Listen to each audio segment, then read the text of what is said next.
Shalom semuanya. Pada tanggal 17 Agustus 2023, kita merayakan ulang tahun kemerdekaan Republik Indonesia yang ke-78. Tuhanlah yang memberikan kemerdekaan bagi Indonesia dari segala bentuk penjajahan. Dirgahayu Republik Indonesia. Sesuai dengan Yeremia 29 ayat 7, kita harus mengusahakan kesejahteraan dan berdoa bagi negara dan kota di mana kita tinggal. Sebab kesejahteraannya adalah kesejahteraan kita semua.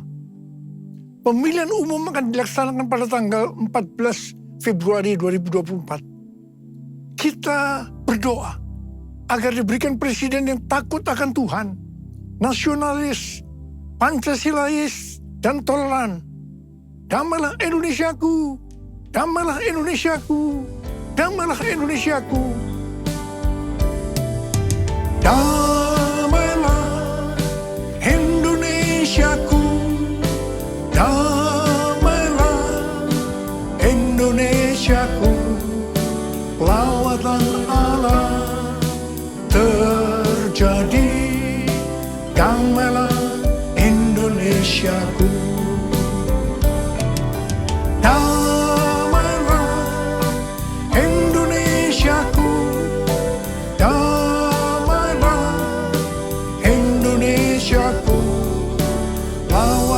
Allah terjadi, damailah Indonesiaku, damailah Indonesiaku, damailah Indonesia.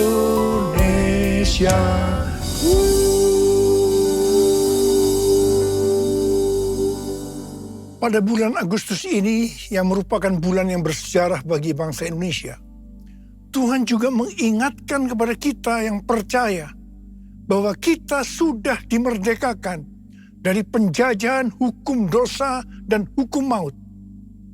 2 Korintus 3 ayat 17 berkata, sebab Tuhan adalah roh, dan di mana ada roh Allah, di situ ada kemerdekaan. Haleluya! 1 Korintus 3 ayat 16 berkata, tidak tahukah kamu bahwa kamu adalah bait Allah dan bahwa roh Allah diam di dalam kamu? 1 Korintus 6 ayat 19 berkata, atau tidak tahukah kamu bahwa tubuhmu adalah bait Roh Kudus yang diam di dalam kamu? Roh Kudus yang kamu peroleh dari Allah, dan bahwa kamu bukan milik kamu sendiri. Kita adalah bait Allah atau bait Roh Kudus. Karena itu kita sudah dimerdekakan dari hukum dosa dan hukum maut. Karena kita adalah bait Allah atau bait Roh Kudus, maka tubuh ini bukan milik kita sendiri. Kita telah dibeli dan harganya telah lunas dibayar. Karena itu muliakanlah Allah dengan tubuhmu. Kita dibeli dari tangan iblis dengan darah Tuhan Yesus.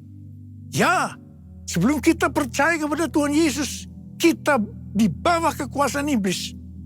Setelah kita menjadi orang percaya, kita adalah milik Tuhan Yesus. Karena itu, kita harus memuliakan Allah dengan tubuh kita. Galatia 5 ayat 13 berkata, saudara-saudara, memang kamu telah dipanggil untuk merdeka. Tetapi janganlah kamu mempergunakan kemerdekaan itu sebagai kesempatan untuk kehidupan dalam dosa. Melainkan layanilah seorang akan yang lain oleh kasih. 1 Petrus 2 ayat 16 berkata, hiduplah sebagai orang merdeka, dan bukan seperti mereka yang menyalahgunakan kemerdekaan itu untuk menyelubungi kejahatan-kejahatan mereka. Tetapi hiduplah sebagai hamba Allah. Ayat ini mengingatkan kita agar kita hidup sebagai hamba Allah. Yaitu hidup jujur, tidak berpura-pura. Kita sudah dimerdekakan. Kita yang sudah dimerdekakan, jangan hidup dalam dosa lagi. Kita harus saling mengasihi satu dengan yang lainnya.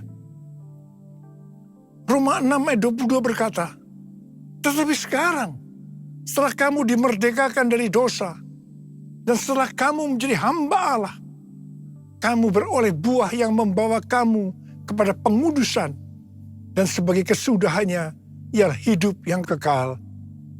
Setelah kita dimerdekakan dari dosa, setelah kita menjadi hamba Allah, kita harus berbuah yang membawa kita kepada pengudusan dan terus-menerus dikuduskan sehingga menjadi serupa dengan gambarnya. Dan akhirnya kita mendapatkan hidup kekal selama-lamanya. Dalam Yohanes 8 ayat 31 dikatakan, "Jikalau kamu tetap di dalam firman-Ku, kamu benar-benar adalah murid-Ku." Sebagai orang yang sudah dimerdekakan, kita harus tetap memelihara kehidupan kita agar tetap sebagai orang yang merdeka. Karena itu, kita harus hidup sesuai dengan firman-Nya. Kerjakanlah keselamatanmu dengan takut dan gentar, yaitu dengan cara hidup sesuai dengan firman Tuhan. Kalau kita hidup sesuai dengan firman-Nya, maka kita akan mengetahui kebenaran. Dan kebenaran itu yang akan memerdekakan kita. Kita sebagai bait Allah atau bait Roh Kudus harus hidup dipimpin oleh Roh Kudus. Bukan hidup menurut daging. Roma 8 ayat 13 berkata, "Sebab jika kamu hidup menurut daging, kamu akan mati. Tetapi jika oleh roh kamu mematikan perbuatan-perbuatan tubuhmu, kamu akan hidup."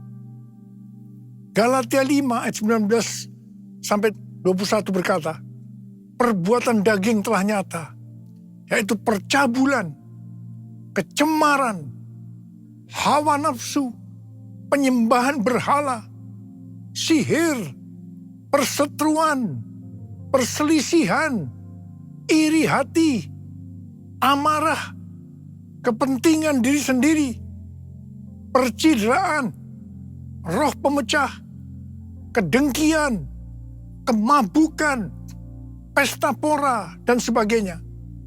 Terhadap semuanya itu kuperingatkan kamu, seperti yang telah kubuat dahulu, bahwa barang siapa melakukan hal-hal yang demikian, ia tidak akan mendapat bagian dalam kerajaan Allah. Barang siapa menjadi milik Kristus Yesus, ia telah menyalibkan daging dengan segala hawa nafsu dan keinginannya. Jikalau kita hidup oleh roh, baiklah kita hidup juga dipimpin oleh roh, sehingga akan menghasilkan buah roh. Seperti yang terdapat dalam Galatia 5 ayat 22 dan 23. Buah roh ialah kasih, sukacita, damai sejahtera, kesabaran, kemurahan, kebaikan, kesetiaan, kelemah lembutan, penguasaan diri. Tidak ada hukum yang menentang hal-hal itu. Roh-Mu yang hidup penuhiku, mengalir dalamku. Jiwaku tenang bersamamu dalam naungan-Mu. Ku buka hati untuk jamahan-Mu, berserah penuh di hadirat-Mu. Kau ambil alih seluruh hidupku, di altar-Mu menyembah-Mu, di altar-Mu menyembah-Mu.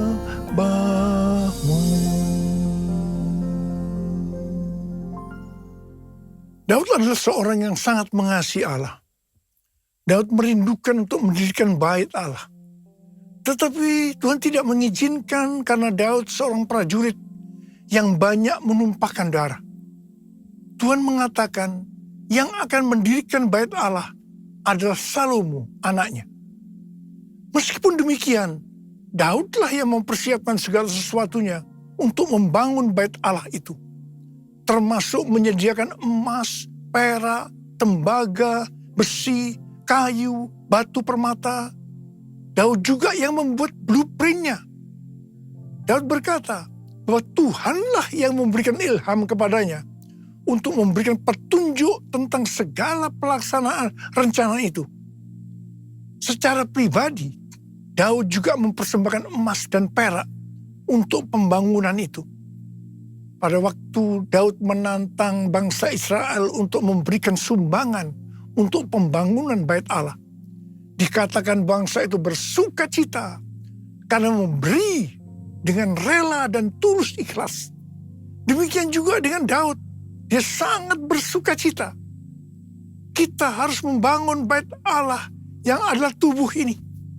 Syarat utama adalah kita harus mengasihi Tuhan, yaitu orang yang menuruti perintah Tuhan.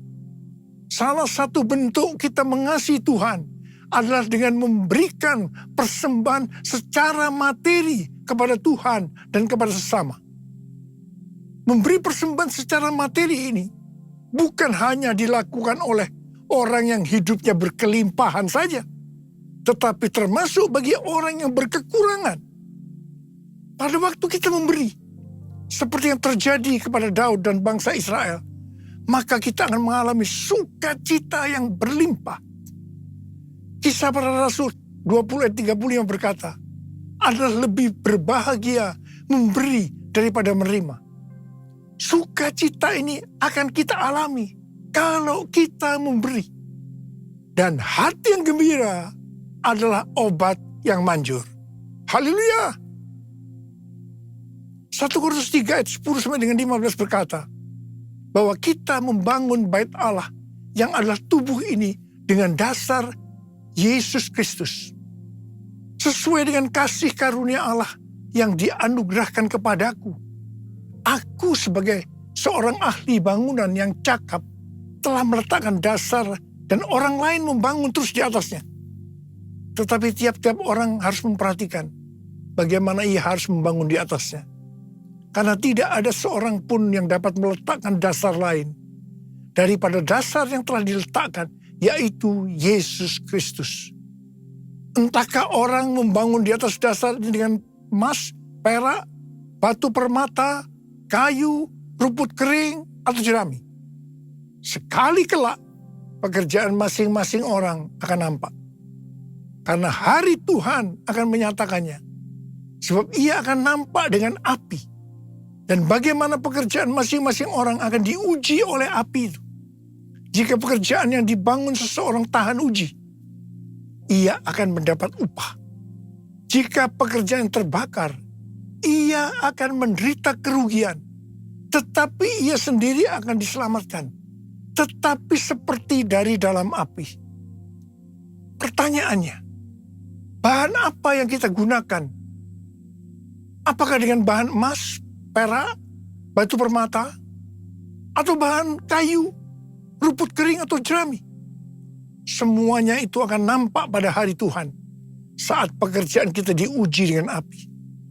Jika pekerjaan kita tahan uji, artinya tidak terbakar karena terbuat dari bahan emas, perak, dan batu permata, maka kita akan mendapat upah.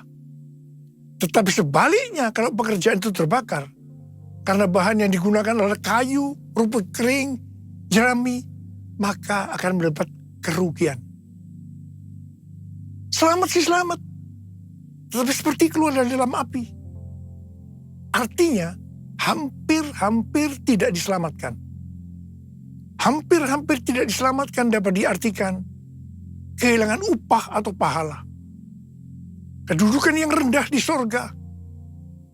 Kehilangan kesempatan pelayanan dan kekuasaan di sorga. Kehilangan kemuliaan dan kehormatan di hadapan Allah. Karena itu, mari kita memperhatikan sungguh-sungguh dengan serius pekerjaan pelayanan kita. Termasuk juga kualitas kehidupan kerohanian kita. Jangan menjadi orang Kristen yang acuh tak acuh. Agar kita mendapatkan upah di sorga.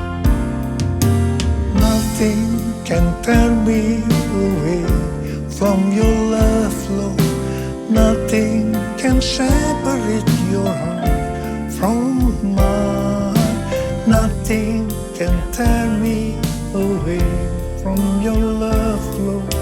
I am yours, I am yours, and I love you. Jesus, I love you. And I love you because you first loved me. Because you first loved me. Because you first loved me. Because you first loved me. Sesuai dengan 2 Tawarikh 3 dikatakan bahwa Salomo mendirikan bait Allah di Yerusalem, di Gunung Moria. Di Gunung Moria, di tempat pengirikan ornan orang Yebus itu, Tuhan menyuruh Daud membuat mezbah bagi Tuhan untuk mempersembahkan kurban bakaran dan kurban keselamatan, supaya tulah penyakit sampar yang mengakibatkan 70.000 orang Israel mati itu berhenti. Bait Allah Salomo merupakan perpaduan dari tabernakel Musa dan tabernakel Daud.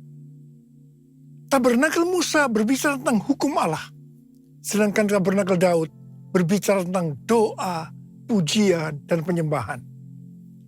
Sebagai bait Allah, maka kita harus taat kepada firman Allah dan hidup dalam doa, pujian, dan penyembahan. Saya teringat kepada almarhum Bapak Pendeta Petrus Octavianus sebagai pendiri dari YPPII Batu Malang. Setiap kali saya berkhotbah di kebaktian tahunan di YPPII di Batu Malang, beliau akan berkata seperti ini. Di dalam ibadah itu terdiri dari 2 unsur. Unsur pertama, doa, pujian, dan penyembahan. Unsur kedua, pemberitaan firman Tuhan. Itu saja. Seperti yang dilakukan di gerejanya Pak Niko.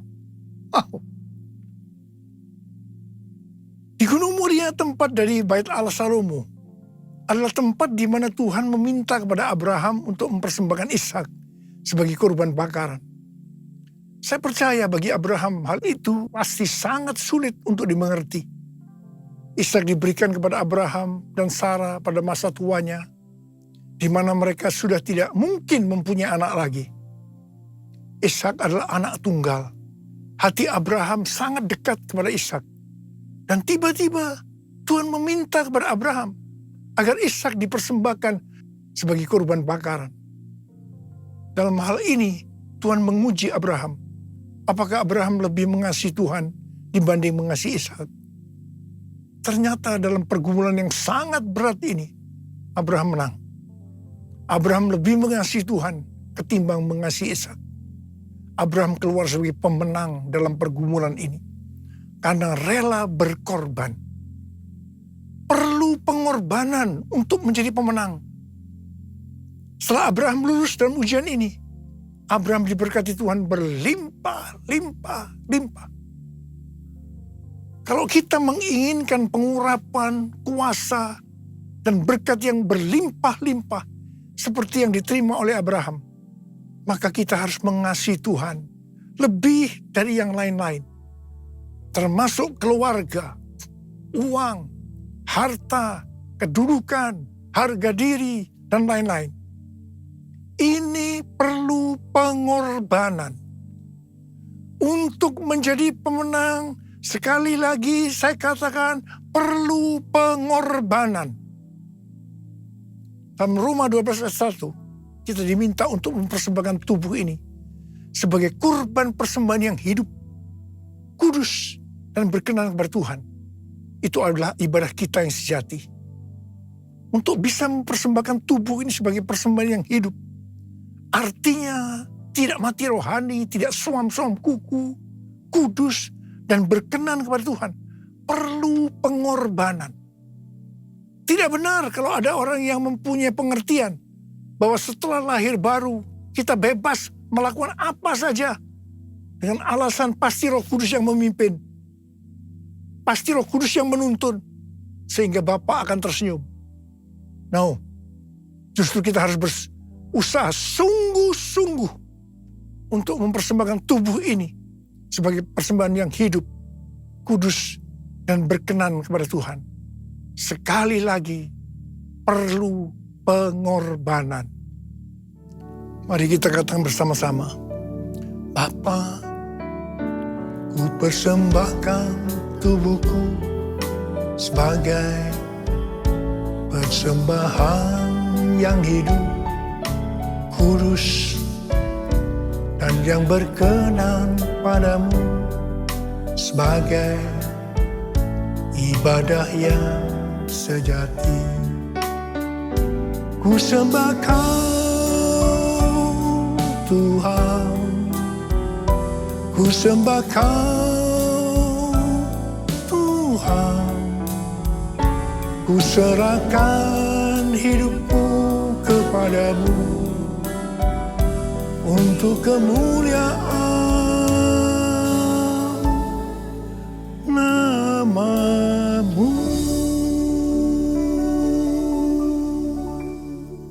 Pada tanggal 21 sampai dengan 24 Juni 2023 di Amsterdam diadakan konferensi Empower 21 yang temanya adalah Everyone, A New Era of Evangelism. Ini diartikan sebagai cara penginjilan yang baru yang disebut Everyone. Konferensi ini dihadiri lebih kurang 6.000 orang dari 130 negara. Dan yang ikut secara online sebanyak 22 negara. Jadi total keseluruhan 152 negara. Hampir semua yang ikut terlibat dalam pelayanan. Saya berbicara sebanyak 2 kali. Yang pertama di workshop dan yang kedua di Olympic Stadium pada hari terakhir. Saya diminta untuk berbicara tentang Pentakosta ketiga. Tuhan menuntun kita untuk menyelesaikan amanat agung dengan pengertian dalam 10 tahun ke depan, yaitu sampai dengan tahun 2033. Setiap orang berhak untuk berjumpa dengan Tuhan Yesus secara otentik melalui kuasa dan hadirat Roh Kudus. Setiap kita yang percaya mendapatkan kesempatan untuk memperkenalkan setiap orang kepada Tuhan Yesus. Dan ini dimulai dengan 1 orang. Untuk menyelesaikan amanat agung tidak bisa sendiri-sendiri. Tetapi harus berkolaborasi dengan dasar unity. Tuhan menuntun kita bahwa Everyone Asia akan diadakan di Indonesia tahun depan. Yaitu tanggal 3 sampai dengan 6 Juli 2024. Tanggal 3 sampai dengan 5 Juli di SICC. Dan tanggal 6 Juli di Stadion GBK. Pelaksanaan Everyone Asia di Indonesia sudah diumumkan di Amsterdam. Ini diprioritaskan untuk next gen. Kita harus banyak berdoa, memuji dan menyembah Tuhan dalam unity siang dan malam. Saat berada di Amsterdam, para pemimpin mendapatkan bahwa konferensi Everyone Asia ini akan menjadi trigger untuk kegerakan next gen. Haleluya! Curahkan Tuhan hujan keselamatan. Curahkan Tuhan hujan pertobatan. Curahkan Tuhan hujan kuasa-Mu. Selamatkan bangsaku. Sekali lagi. Curahkan Tuhan hujan keselamatan. Curahkan Tuhan hujan pertobatan.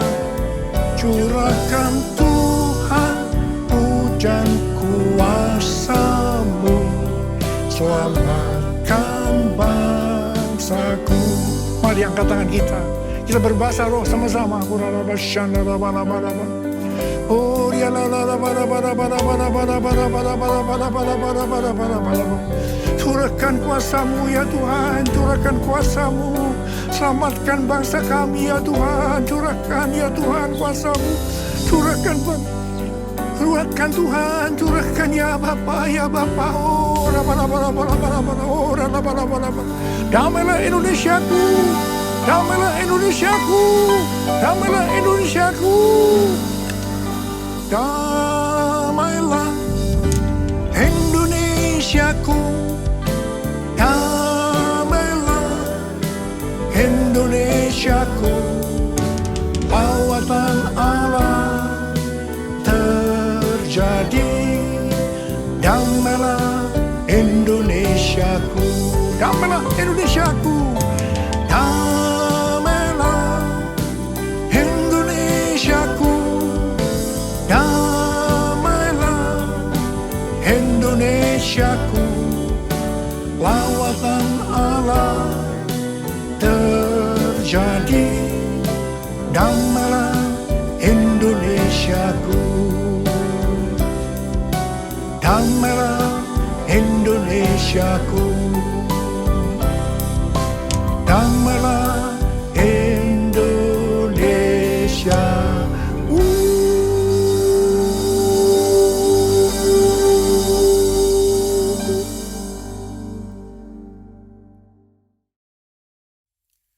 Mari saudara-saudara, kita akan masuk dalam perjamuan kudus. Kita akan mengingat ayat ini.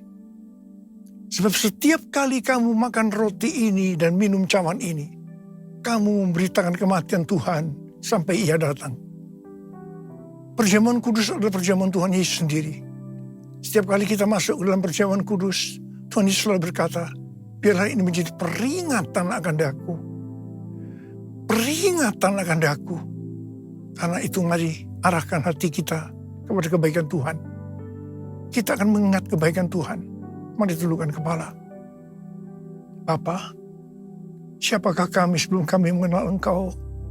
Kami semua orang berdosa. Upah dosa adalah maut, mati. Tapi Engkau yang tidak berdosa telah dijadikan dosa oleh karena kami. Engkau harus turun dari sorga mulia, menjelma menjadi manusia, mati ganti kami dengan penderitaan yang luar biasa. Sungguh kalau kami pikirkan Tuhan betapa baiknya Engkau itu. Engkau jadikan kami sebagai anak-anak-Mu. Engkau berkati, Engkau tuntun, Engkau bela, Engkau tolong, Engkau sembuhkan, Engkau urapi kami Tuhan. Tuhan terima kasih. Engkau juga hajar kalau kami salah. Terima kasih untuk Engkau ya Abah. Itu Engkau. Tuhan akan memberkati kita semua melalui perjamuan kudus. Tapi Tuhan mau kita makan dan minum dengan cara yang benar. Karena itu masing-masing berdoa. Introspeksi. Lihat keadaan dirimu masing-masing. Jangan menyimpan dosa.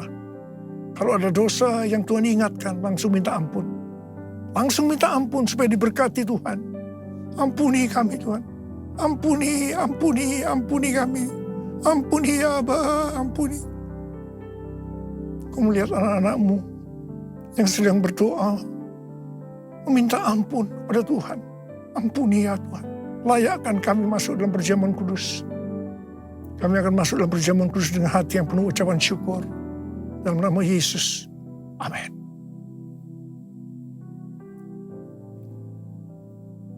Sekarang mari angkat roti di tangan kanan kita tinggi-tinggi.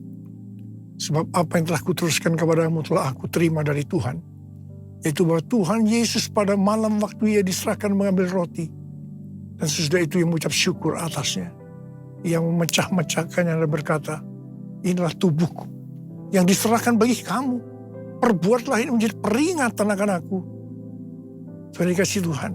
Bukankah roti yang kita pecah-pecahkan ini adalah persekutuan kita dengan tubuh Kristus. Mari kita makan dalam nama Yesus.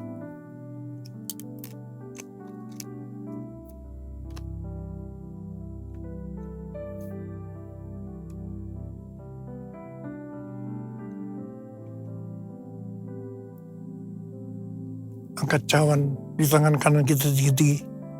Demikian juga yang mengambil cawan sesudah makan lalu berkata, cawan ini adalah perjanjian baru yang dimeteraikan oleh darahku. Perbuatlah ini. Setiap kali kamu meminumnya menjadi peringatan akan aku. Sudah dikasih Tuhan, bukankah cawan pengucapan syukur. Yang atasnya kita ucapkan syukur adalah persekutuan kita dengan darah Yesus. Mari kita minum dalam nama Yesus.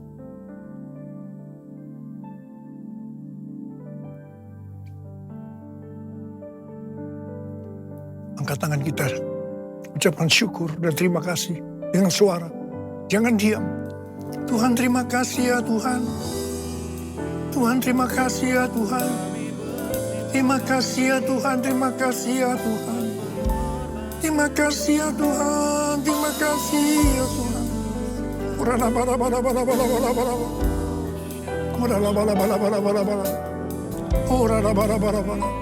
Bapa, Engkau akan menyembuhkan yang sakit. Engkau akan membebaskan yang terikat. Engkau menghibur yang susah. Engkau menguatkan yang lemah. Dalam nama Yesus, sembuh dalam nama Yesus. Sembuh, sembuh, sembuh dalam nama Yesus. Sembuh, sembuh, sembuh dalam nama Yesus. Sembuh. Terima kasih Yesusku. Terima kasih Yesusku. Puji syukur hanya bagi Tuhanku. Terima kasih Yesusku. Terima kasih Yesusku. Puji syukur hanya bagi Tuhanku. Terima kasih. Terima kasih Yesusku. Terima kasih Yesusku. Puji syukur hanya bagi Tuhanku. Terima kasih Yesusku. Terima kasih Yesusku. Puji syukur hanya bagi Tuhanku. Puji syukur hanya bagi Tuhanku. Puji syukur hanya bagi Tuhanku.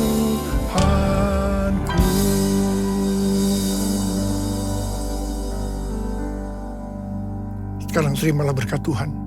Kasih karunia berlimpah-limpah daripada Allah Bapa dalam Anak yang tunggal Yesus Kristus. Persekutuan yang manis dengan Roh Kudus menyertai saudara sekalian mulai hari ini sampai Tuhan Yesus datang menjemput kita di awan-awan dan bahkan sampai selama-lamanya. Yang percaya bersama-sama katakan amin.